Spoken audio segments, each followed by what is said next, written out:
Ladies and gentlemen, boys and ghouls, to all of our non-binary friends, everyone on the spectrum and in between, my name is Ken Stagnick, and this is The Shutter Show. This is my co-host, David Marlowe. And David, we are talking about the 1971 film today, The Fifth Chord. David, how you doing?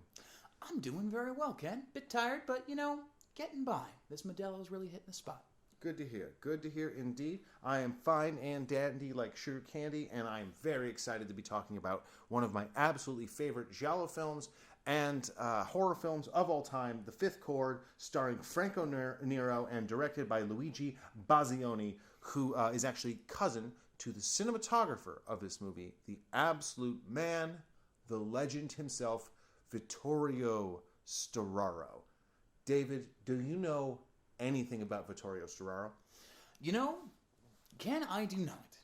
To be perfectly honest, I do not, but I see why he is so beloved. He is, if there's a Mount Rushmore of cinematography, Vittorio's face is on it. If there's a book of cinematography, his name is in it.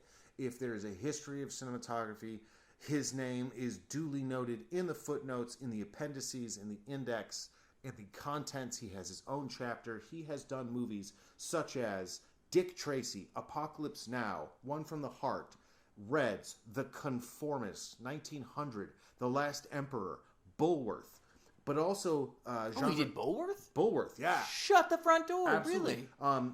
Genre classics like Bird with the Crystal Plumage. He did the Dune miniseries for the sci-fi, but he also did movies like Ishtar, which is one of those big pan movies of all time, and one of the most, for me, interesting projects that he did. He shot both of the Exorcist prequels, both The Beginning and Dominion, the one that was shot originally by Paul Schrader, and then shelved by the studio, and then they had Rennie Harlan come out and shoot it. That's the one that takes place in the Middle East, right? Yeah, the one with Stellan Skarsgård. Yes, yeah, I actually really like that one. He shot both versions of that.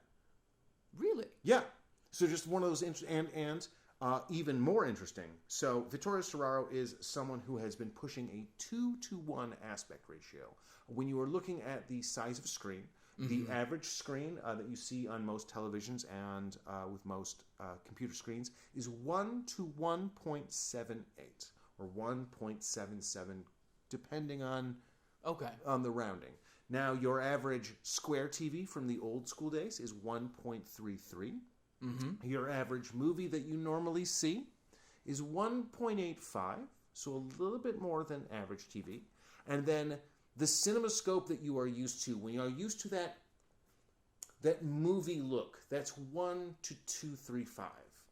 Now, Vittorio Stararo is one of the very few people who pushes for a 1 to 2 aspect ratio, which is interesting because it is the aspect ratio of the Last Dinner of Christ, the very famous photo of him and his disciples eating his last meal. And it has been adopted by a couple of different productions. First off, David Fincher's House of Cards, Stranger Things, and Star Trek Discovery are all shot in a 2-to-1 aspect ratio. And what's so weird and interesting about the Exorcist prequels is because of all the problems that happen with the post-production and the fights with the directors, the original Paul Schrader version is shown in 177.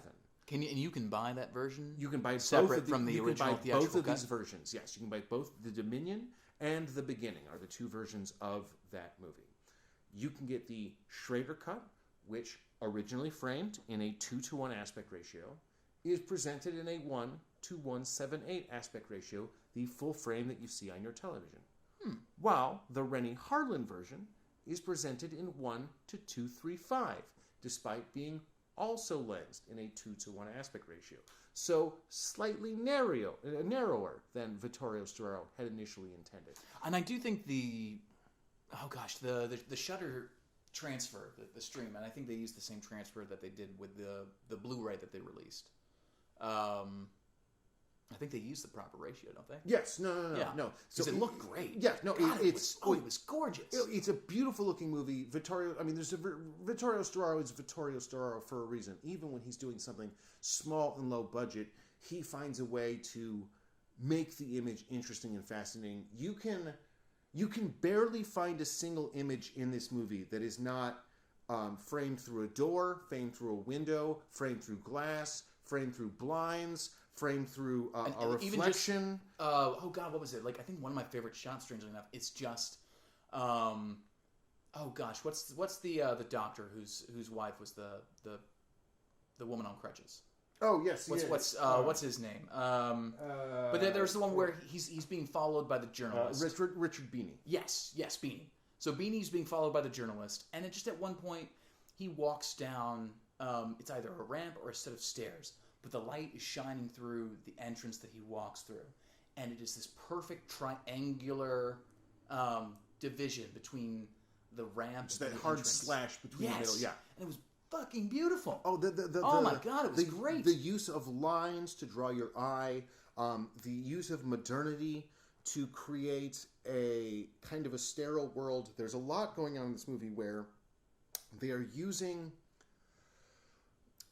So this movie takes place in Rome, which is a very interesting for the way that this movie is shot, because most of the time when you're going to go to Rome, you shoot these old buildings, you shoot these columns, you shoot these unbelievably historic places, and rarely do you see basic Rome.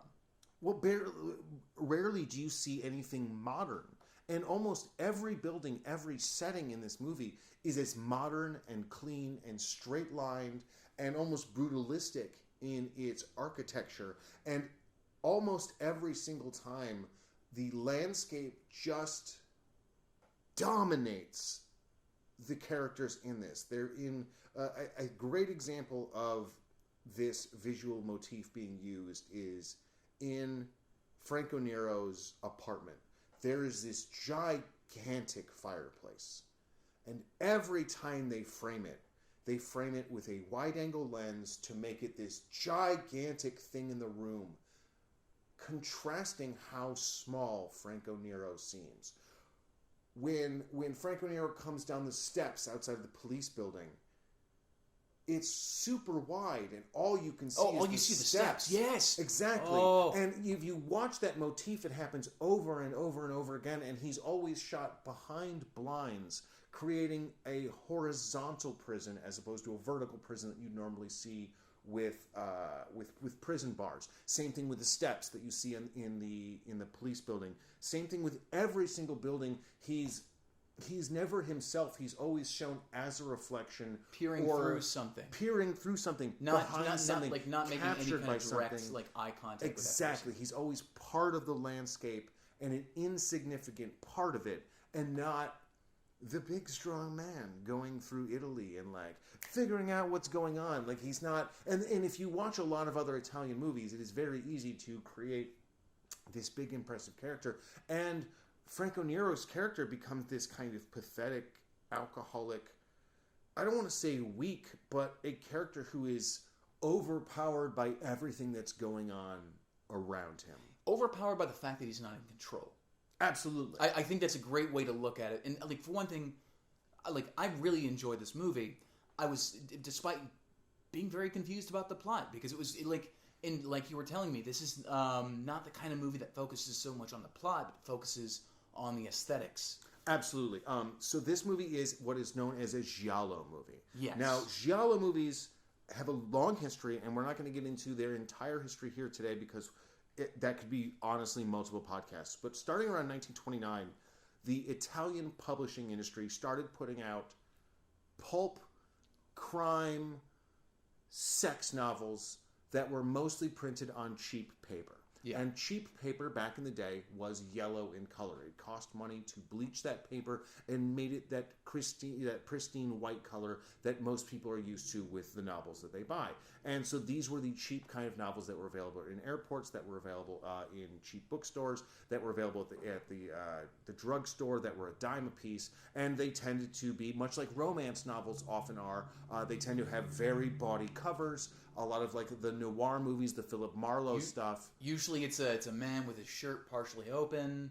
A lady with her shirt partially open, someone ripping one of the other two, a gun, some sort of seductress in the West, or a lady who couldn't be tamed. Yeah, something that makes you be like, oh, well. And I heard that this mystery was actually based off an Irish mystery novel.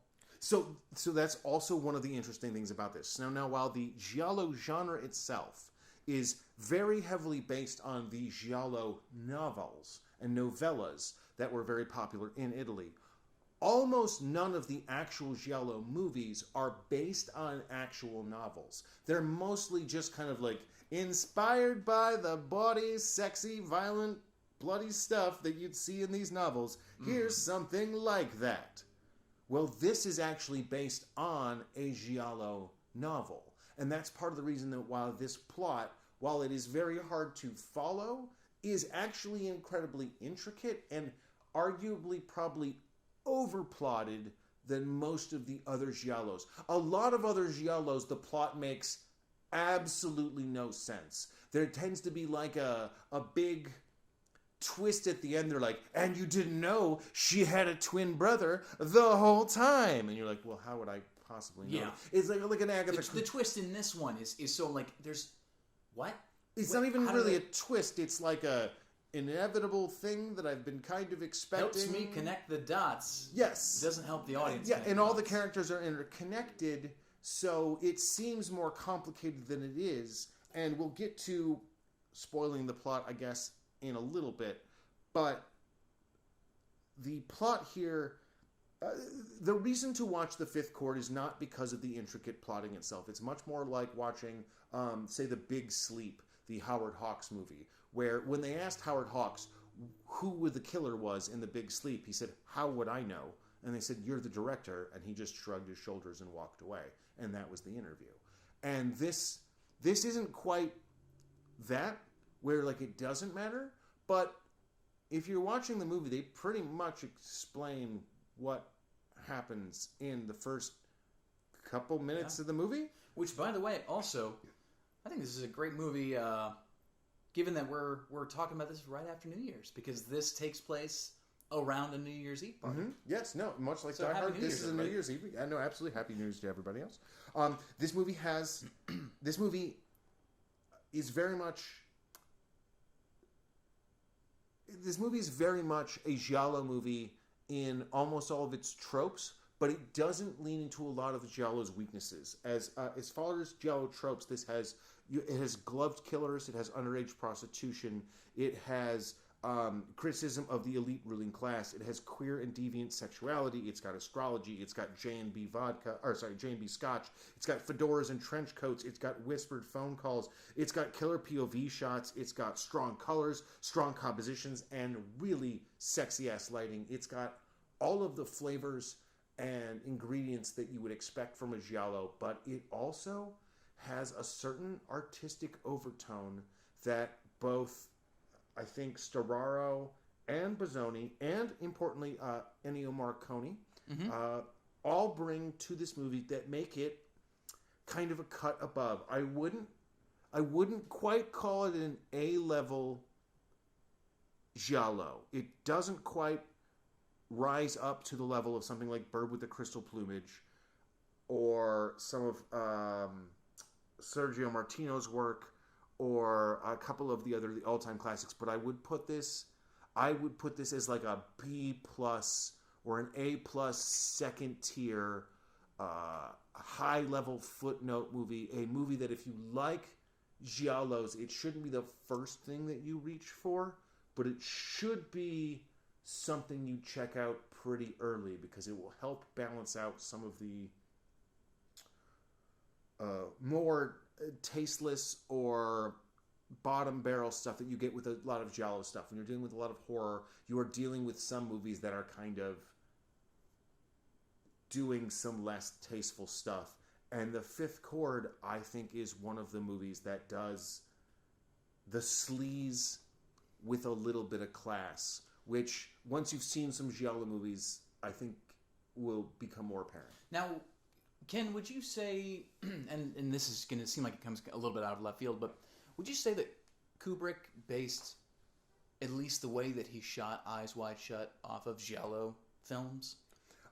There is a voyeuristic element to Eyes Wide Shut that I think has a lot to do with Giallo. I think Giallo also has a lot to do and has a lot to pay respects to with both Peeping Tom and with the work of, which is by Michael Powell, and the work of Alfred Hitchcock, both of which heavily deal with voyeurs and seeing murder, seeing it from an objective personality. That objective viewpoint is something that Kubrick uses very heavily, and is something that is definitely one of the founding, is one of the benchmarks, one of the keystones of Giallo. So I definitely would say there's a strong, whether there was a specific movie that he saw that he was like, oh yeah, that's the thing.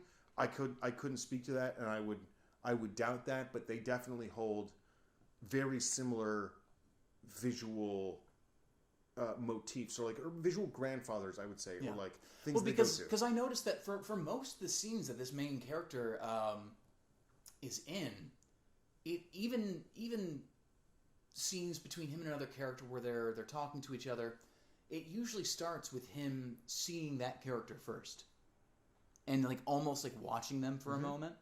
There's the whole point where he comes in, and I think she's his ex-wife, or at least ex-lover, but goes into her home and looks at her at her office desk for an extended period of time. She knows that he's watching her, but he just observes her and tries to figure her out before going into the scene. And I've noticed that was incredibly consistent throughout the whole thing. It was never, at least it never seemed like it was the other way around. It always seemed like he was observing somebody, then going into a situation, as opposed to someone seeing him. One of the things that's very common amongst almost all of the Giallo films is there almost always is a fish out of water character. Yeah. Very often there is an American who is in Europe, who is then in this really interesting particular setting, whether it's Suspiria, it's a dance academy, if it's Deep Red, it's what is it? Or sorry, not Deep Red. If it's Bird with the Crystal Plumage, it's a modeling academy. There's almost always an outsider who is seeing things through their eyes for the first time. So there's a very observational viewpoint to them. And same with Lizard in a Woman's Skin. What is that called? It's got a different name other than that. It's Lizard in a Woman's Skin, I believe, just has its Italian title, which I don't know offhand. Speaking of, also the Italian title of this movie is actually A Black Day for Aries, because the main killer is in Aries in astrology, which apparently ties in more in the Italian dub, which I did not quite get a chance to get around to, but just one of those kind of interesting things I get. And this is another one of those films where the actors might be speaking different languages. Most Italian films shot at that time were done in the Tower of Babel style, where most actors were allowed to speak whatever language they were most comfortable with to give their performance, knowing that essentially almost every film was going to be dubbed into 8, 9, 10 different languages. So if you want your main track to be English, fine. We're going to have to dub you in 8 other languages, so just speak English on set if that's what you're most comfortable with. Oh, are you a big Spanish star? Go ahead and speak Spanish. Everyone just learn your lines in the script. We'll make the translations there, and they'll move forward from there. But yes, this is one of those Giallo films that we had talked about before. Let's see here. One thing also that I found pretty interesting, and I'm just curious about. I don't know. This is not something I can really confirm or deny. But the TV show Mindhunters on Netflix, the opening scenes, the opening titles of that movie has a shot of reel-to-reel audio tapes that is essentially frame-to-frame exact, the same as in Mindhunter, as in The Fifth Chord. And I'm just curious if that's just the best place to put the camera for a reel-to-reel recorder, or if David Fincher has seen The Fifth Chord and was like, hey guys, by the way, if you wouldn't just ripping off this really gorgeous shot of a reel-to-reel for the opening of this, I'd like you to do that. It could really go either way for me, but I'd be fine with it. Okay. Let's see. And oh my god, yeah. And the main character, Franco Bill, Nero. yeah, Bill, played by Franco Nero. Yes, Franco Nero. God, what a distinguished looking actor. Oh, I mean, Holy an incredibly a man who pulls off a mustache like it's going out of style. If he shaved the mustache, I think he would lose his powers. Well, actually, he loses his mustache, and he actually, if you've seen Django Unchained, the Tarantino film, the original Django is actually played by Franco Nero. And in Django Unchained, when Django, played by Jamie Foxx, meets Franco Nero at the bar at Candyland, he asks, Franco Nero asks Jamie Foxx what his name is, and he says Django, and he asks him how to spell it. And that's where that particular Django comes from. Django's a particularly famous Italian Western. Basically, the movie starts with Django, played by Franco Nero, walking into a deserted Western town. This one, right? Yes, dragging a gigantic, what's it called? That thing that you put bodies in when people Casket. die. Yes, thank you. Dragging a very large casket into town. And everyone's like, oh, this poor guy, dragging this big casket into town. What a poor guy. He must have some terrible stuff that's happening. And then he kicks open the casket, and it's filled with machine guns. And he just murders everybody in the town. And that's how Django starts. And that's why Django is an awesome movie if you haven't seen it. And that's why Franco Nero is pretty awesome. And also like Sylvia Monti, sort of the jilted lover who he eventually tries to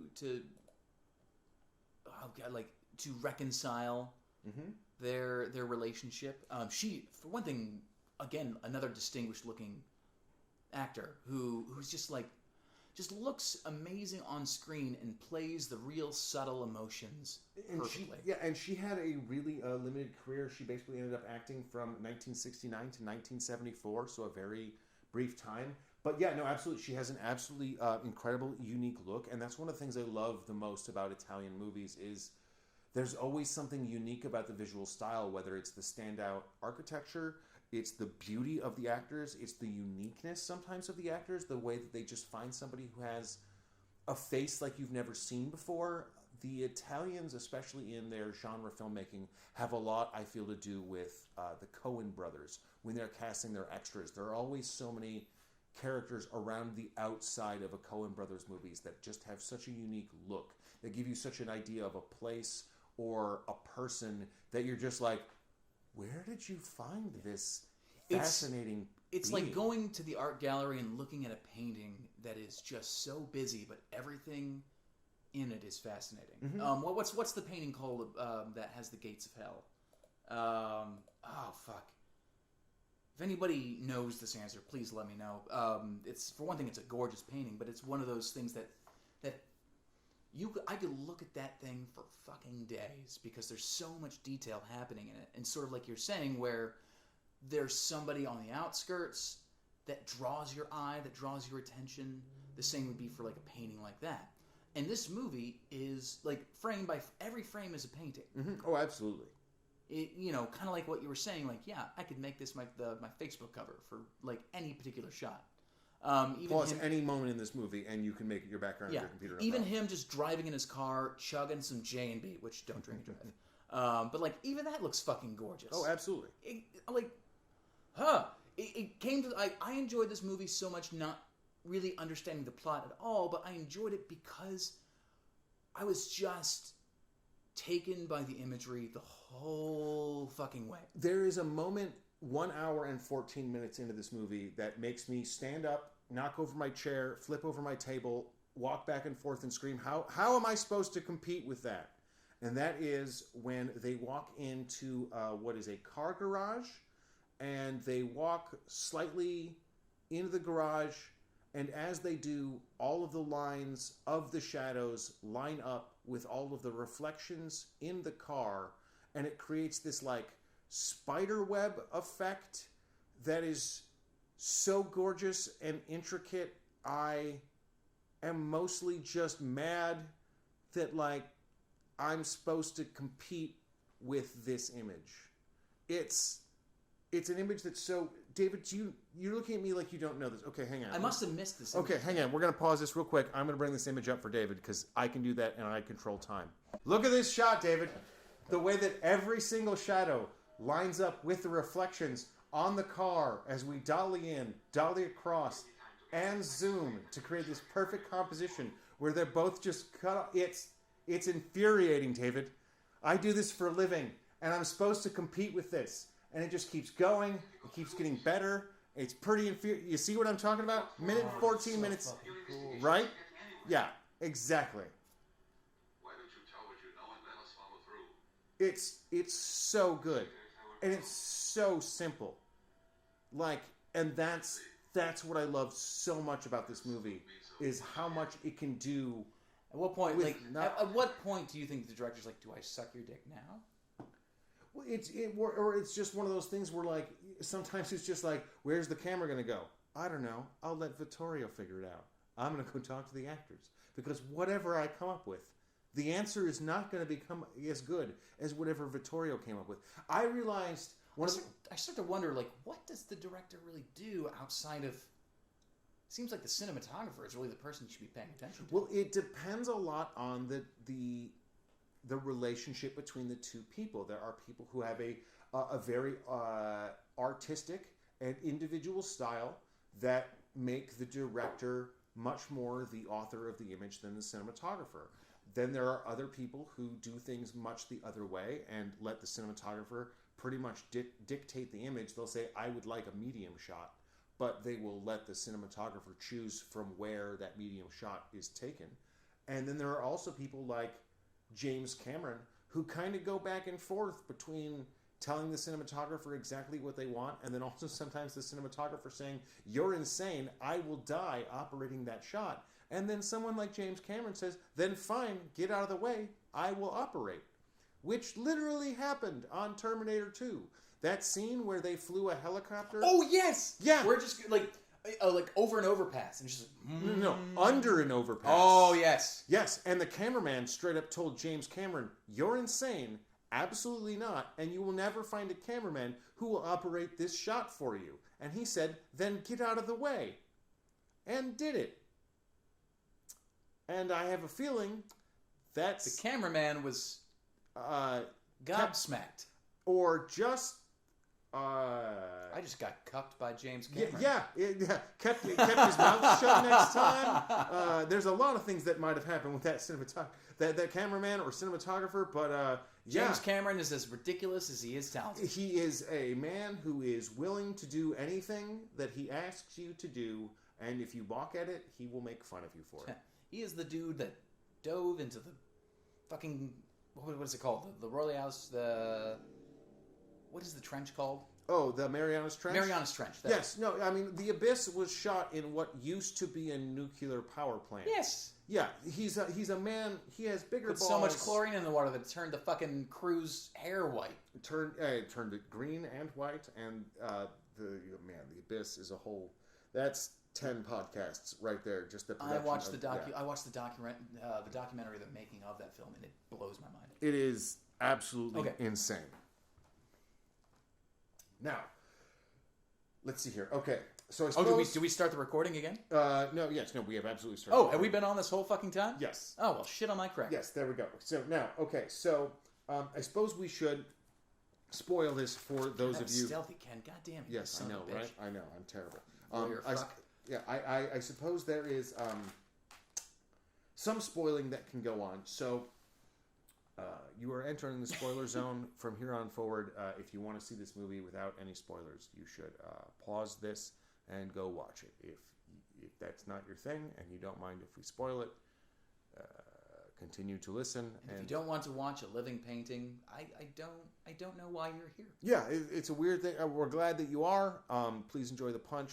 And I hope that you come back, but I don't know what you're doing here. So basically, long and the short of it, there's a gentleman named John who is in love with a gentleman named Edward Vermont, and Edward is seduced by Isabel, who is then killed by John because he is very jealous of her for making out with the man that she likes, and then he commits a whole bunch of other literally murders. a handful of murders. Yep. One for each finger. Yep. To throw everybody off the case, because why would you commit murder for all these unconnected people? And the answer is because he didn't want you to think they were all connected, because they're not.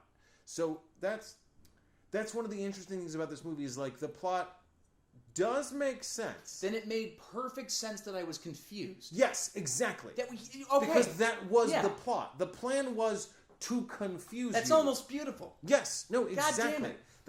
That's one of the things, but like, because most of the time with giallo movies is they just don't make sense. Or, much like a Sherlock Holmes mystery, there is no way for you to solve what actually happened. You were not given enough information to put things together. Yeah. Like, oh, but did you know this person also pretends to be a dog sometimes? So it was And kind of you're like what you said to me like a couple days ago, where it's like nobody solves the crime before Sherlock. Yeah, or House is another great example. Yeah. Like, you do not watch those shows to try and beat the detective to who solves the mystery. The point is kind of the ride. It's not about it's like a lot like a roller coaster. The point is not like, oh man, can you believe that you survived? Yes, I believe that you created a ride that did not murder me, because that would be illegal. Yeah. But like the fun is the twists and the turns that make you think like, oh no, I'm gonna fall, or I'm gonna come out of this turn, or whatever. Jurassic Park isn't necessarily about the plot. It is literally like, oh, look at all these cool dinosaurs. My God, this looks gorgeous as fuck. These characters are also fun. It really is just sort of the experience and not so much the plot. I would say that that is a little bit closer to, say, like Lost World, maybe necessarily, than Jurassic Park. Jurassic Park, I think, is a little more plot centric. There's a lot going on there with Alan Grant learning to become a parent that I think is pretty important. Where there's a lot more just gymnastics and really creative directing that's going on in the Lost World. Mm-hmm. And I would say that this movie is a lot closer to something like The Lost World, where even if we are in 100% agreement that the script for Jurassic Park is better than the script for The Lost World, I would argue that the direction of The Lost World is more impressive than the direction itself in Jurassic Park. I think the direction in Jurassic Park is very clean. It is absolutely fantastic. It does everything that it's supposed to do, but there's nothing that there's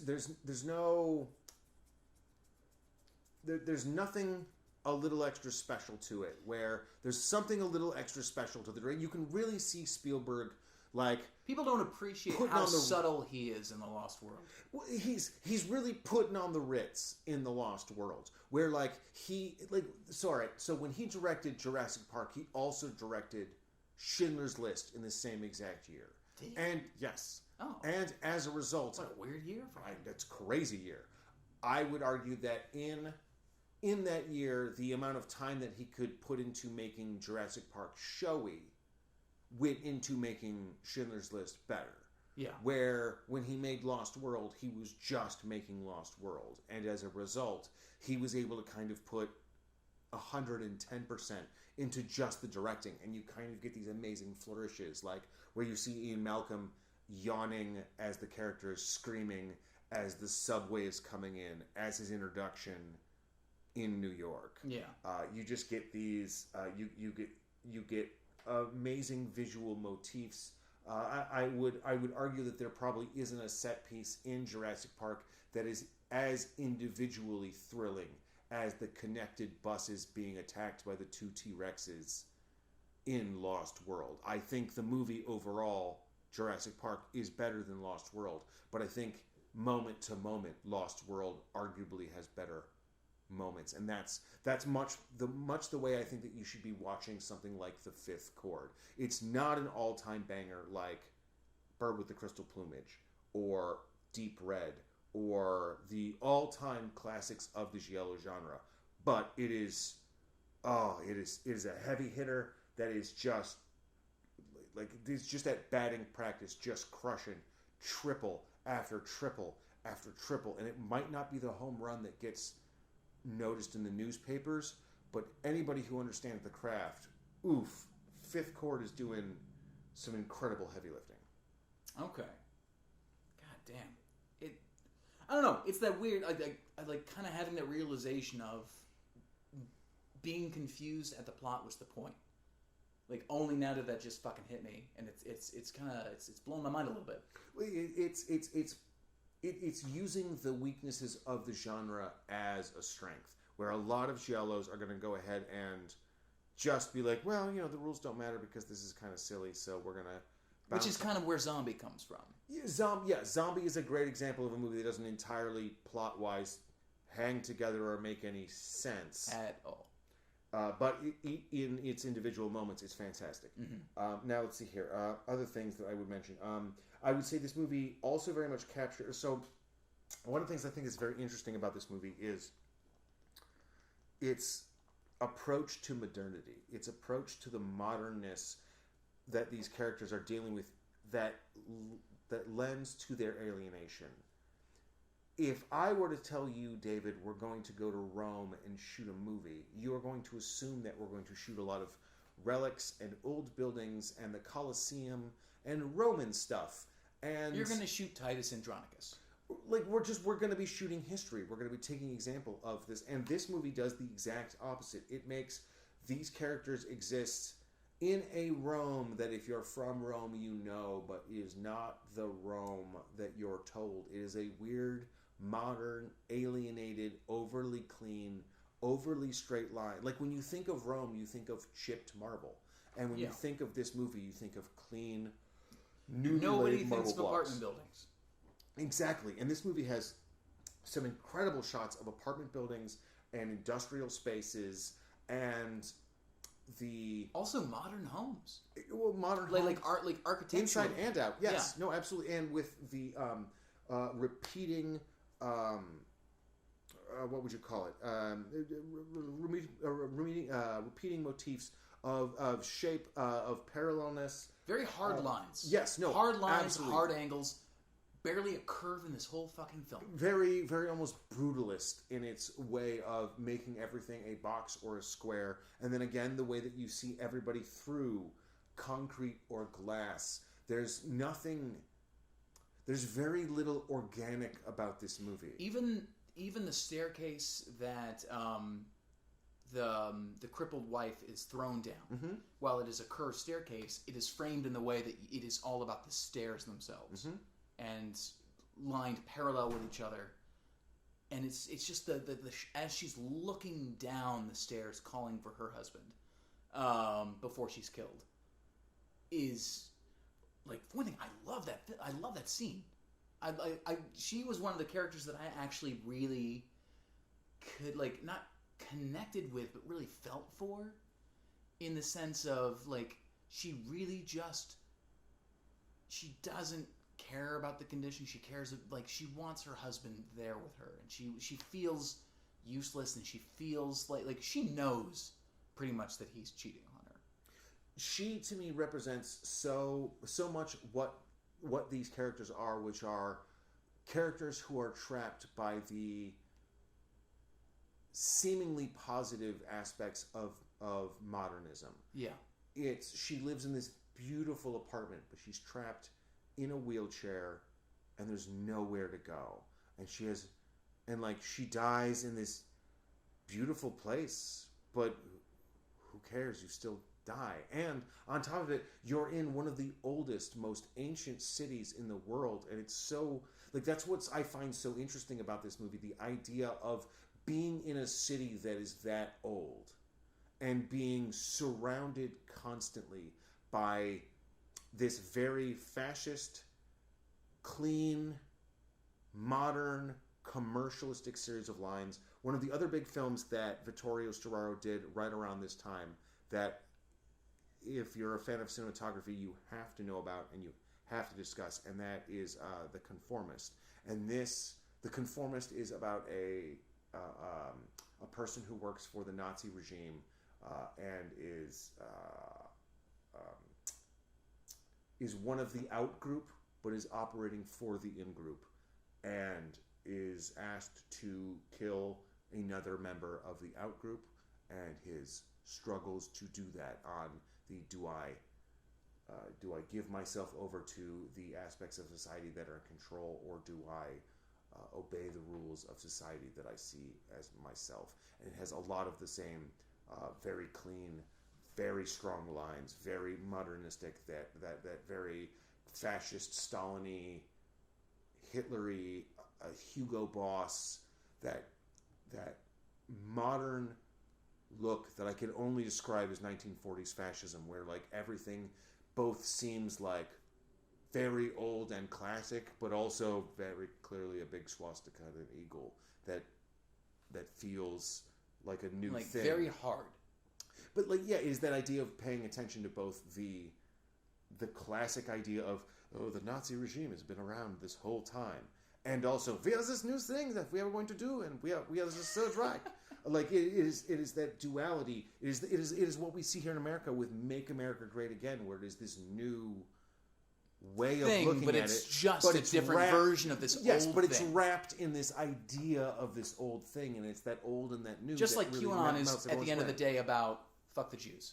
I mean, most conspiracy theories, at the end of the day, sooner or later, someone says, actually, it's the Jews.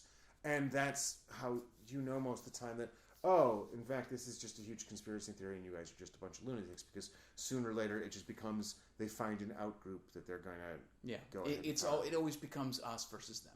Yes, at the end of the day, even though a lot of times that us versus them should be rich versus poor, or it should be the control, the ruling power versus the proletariat. It can be a bunch of other versions, but there's almost always somebody else who's like, actually, it's this other group that we can just scapegoat. And if you just listen to us, nothing will actually get solved, and that's why it's extra bad.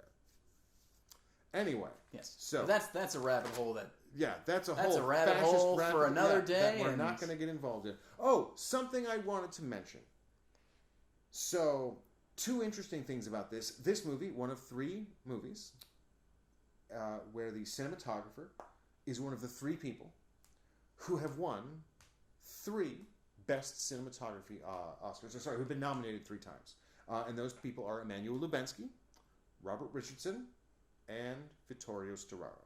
So he goes on that very prestigious list of just dudes who are incredibly good. I'm sorry, no. All 3 of them have won all 3 times, because Storaro won for Apocalypse Now, Reds, and I forgot, he also won for The Last Emperor. He didn't win for Dick Tracy? He was nominated for Dick Tracy. He just did not. Oh, so at least Dick Tracy got nominated. Oh, absolutely. Fuck, I love that movie. Oh, it's so good. And everyone, if you have not seen Dick Tracy, it has and always has been on my top 10 movie list ever since I was a fucking kid. My dad got me into the comic strips. Oh, and nice. then the movie came out, and I loved it. Fuck, it's a good movie. Now, one thing I want to mention, something that you talked about briefly before, is how much of a voyeuristic movie this is. How much this movie is about people looking at each other. How many scenes start off with Franco Nero walking in, and you don't start with Franco Nero walking in. You see what Franco Nero sees. You see his perspective. You see his viewpoint. You see his angle. Mm-hmm.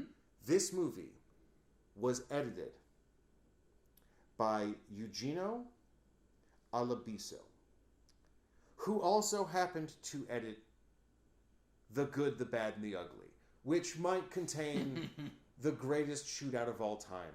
He also edited, like, half of the most amazing Italian giallo and westerns ever made. He did Torso. He did The Strange Vice of Mrs. Worth. He did All the Colors of the Dark.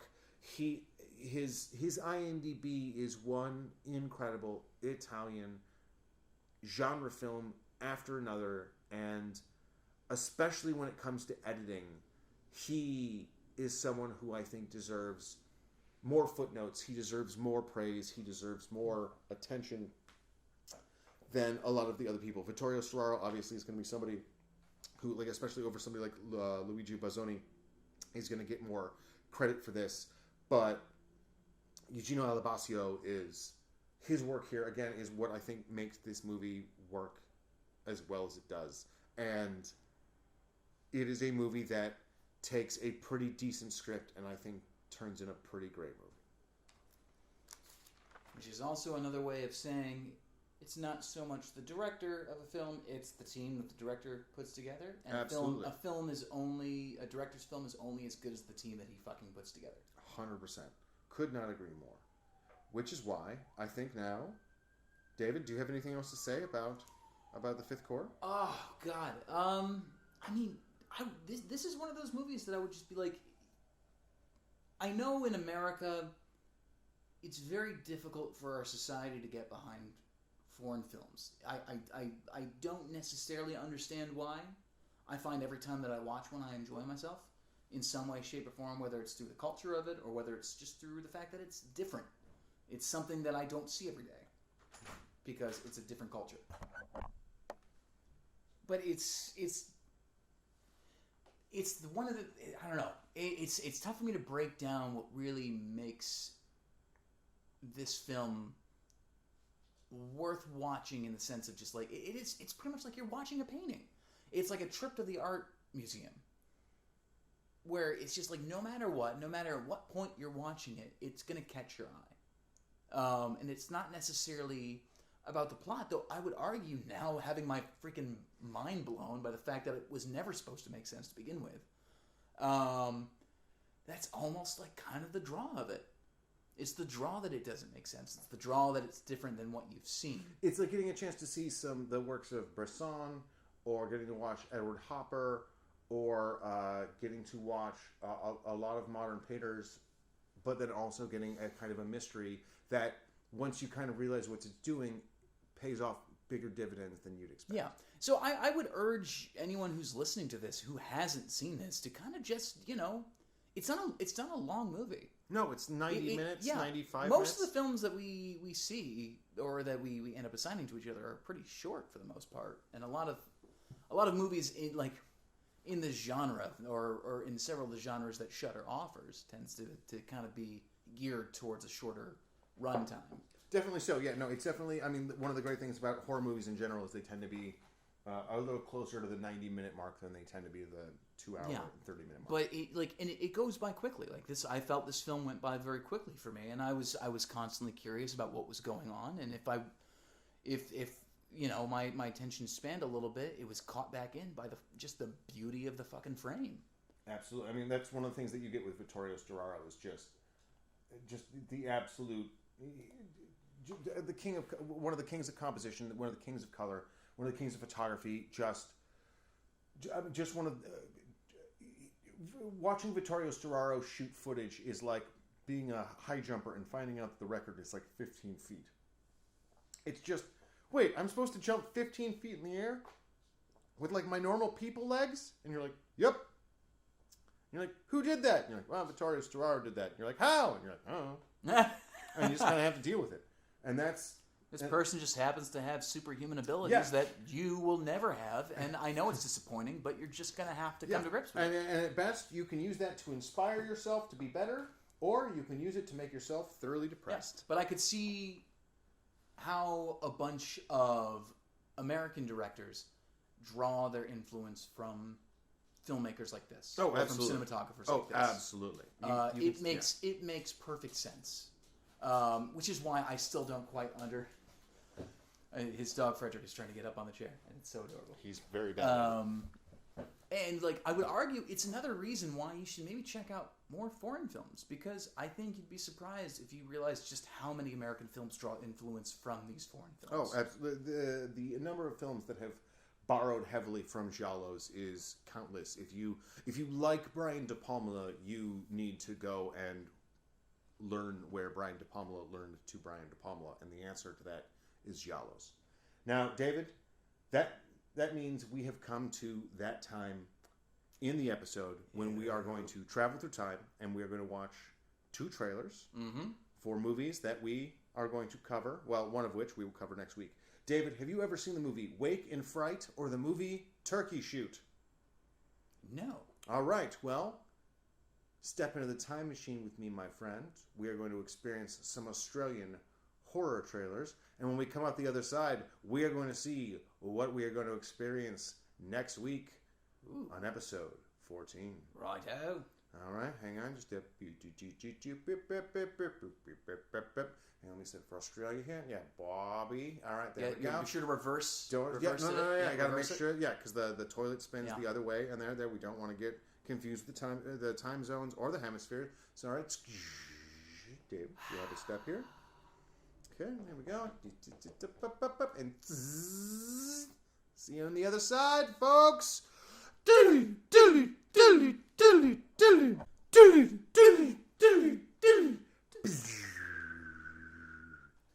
And we're back from the future. That is the past of Australia. I got a mani-pedi. Indeed. No, it was very good. I feel like a pretty lady. I forget the old times when we could meet people in God, reality. Really takes you back, doesn't it? It does. Going back in time does take you back. But now 1 in every 5 Californians has COVID, so... It's good times. What you gonna do? Positive stuff. Hit the dirt. Makes me happy. So, David, of the 2 movies that we saw, both the trailer for Wake and Fright, and then we also saw the trailer for... I just showed it to you, and Turkey Shoot. Turkey Shoot. Thank you. Yes. It's got another title, and that's what I was getting confused about. Anyway, that's not important. David, it does look like an interesting movie. Turkey Shoot is a very interesting movie. There's also a fascinating visual essay on YouTube by Maggie Mayfish that I highly suggest you check out. But David, because I'm talking about somebody else's content, why don't you go ahead and tell the lovely people at home what movie you have chosen? For sure I'm going to do Wake and Fright. All right, awesome. That trailer looked crazy. Wake and Fright is one of the best Australian suspense movies of all time that kind of got buried when it got released and has since then gotten the praise that it deserves. It is awesome. And it has Donald Pleasance in it. It does indeed. Yeah. And I asked, like, I didn't know he was Australian. He's like, he's not. He's not Australian. No, he's just doing the role because he needed the money. Because it looked very Australian. There were people fighting, kangaroos. And, yep. Nope. Well, it's Australia. Don't get a whole lot more Australian than that. It's Australia. Someone's going to fight a kangaroo. David, do you have any pluggables to plug at the moment? Just the usual. Feel free to check out Serena Waits. We got over 1 million views to this point. Crazy little movie that we put together and shot 90 pages in 3 days. So feel free to find that on Amazon Prime. You can also follow me on Instagram at _DWMarlowe. And I also run our Instagram page, so feel free to follow us at Shutter _show on Instagram. Great, and if you want to follow us on Twitter, you can follow us at Shutter Show, no underscore this particular time. You can follow me on Twitter and on Instagram at Ken Stacknick, KenStacknik. Ladies and gentlemen, boys and girls of the internet, it was so great to talk to you tonight. I want to let you know all so much that we hope you go out, watch horror movies, and most importantly, go fuck yourselves. Well, don't go out. Well, don't go out. Stay home, watch horror movies, stay and home, go fuck yourself. Stay the fuck home. Hey. Stay home. Stay home, you fucker. And go fuck yourself. We love you. Bye.